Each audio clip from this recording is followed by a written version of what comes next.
I suppose I should probably tell you why this podcast is called It Shane Richie, despite having absolutely nothing whatsoever to do with Shane Richie. 2007 was the busiest year of my wrestling career.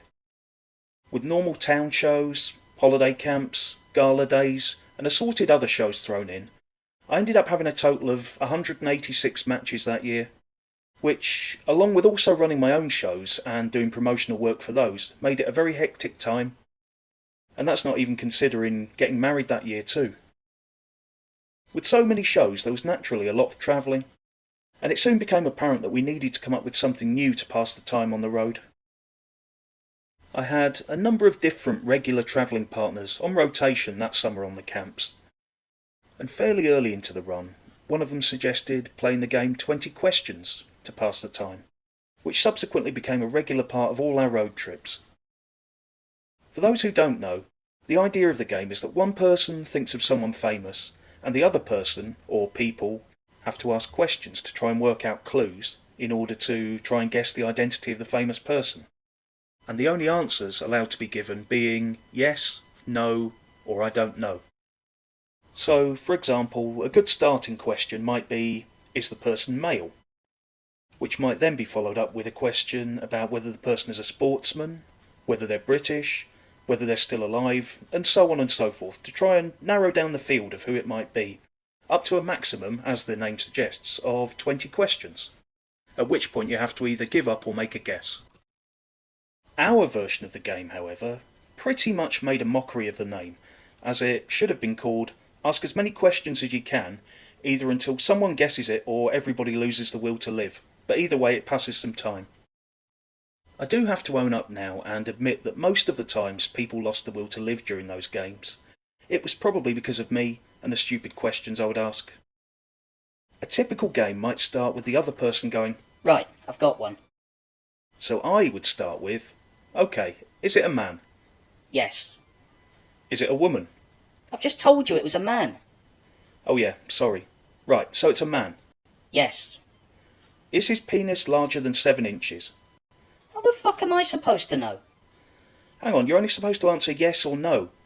So, is his penis larger than 7 inches? I haven't got a fucking clue. Well, maybe you should have researched this better. How am I meant to guess who this fucking guy is if you don't know the answer to any of these questions? For fuck's sake. Alright, calm down, I'll ask a different question. One that you might actually fucking know. Has he slept with any of the Spice Girls? Fucking hell.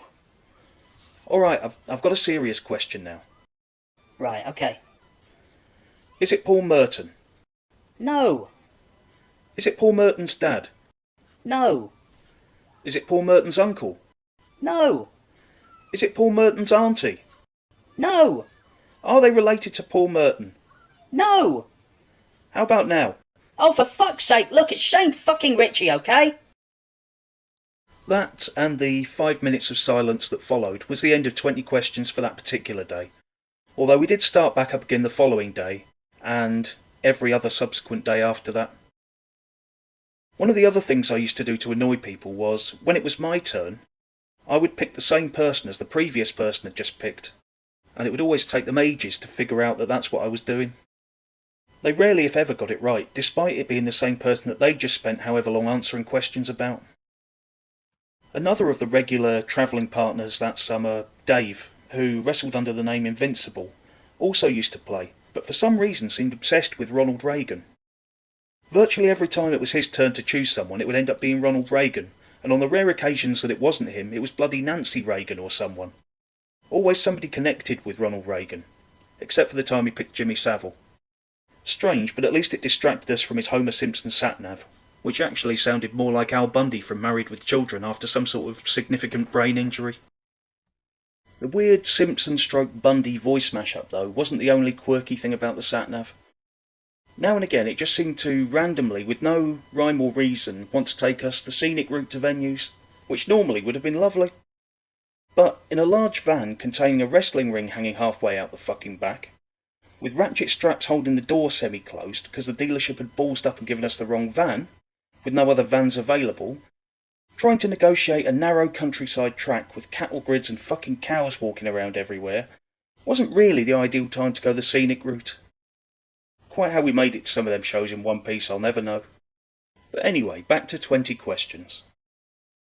Our record for one single turn was close to an hour. We'd just left the holiday camp at Southerness, which is near Dumfries, on the way back up to Glasgow to stay over before the following day's camp at Wemyss Bay on the west coast of Scotland. As we were pulling away, I said, "Right, I've got one." So the driver started with, Right, okay. Is it a man? "No." Right, so it's a woman. "Female, yeah." Is she an actress? "No." Is she a sportswoman? "No." Is she on TV? "No." Is she a politician? "No." And on we went for about 45 minutes, with me answering no to every single question. In the end, after exhausting just about every possible career option, he was on the verge of giving up, so I said I'd give him a hint. I said to him, "You haven't asked the most important question yet." So he said, Right, okay, so what's the most important question? "Are they human?" Oh, right, okay. Is it human? "No." Fuck's sake. Right, is it a dog? "No." Is it a cat? "No." Is it a goldfish? "No." Is it a horse? "No." Is it a pony? "No." And this carried on for another 5 or 10 minutes with him trying to guess every animal under the sun, before he finally gave up and asked what it was. I said, "You remember when we were leaving Southerness?" Yeah. "Well, it was that sheep in the field next to the show homes." And that was then followed by quite a lot of swearing, although again it had served its purpose in killing a bit of time. We stopped playing 20 questions for a little bit after that, not sure why.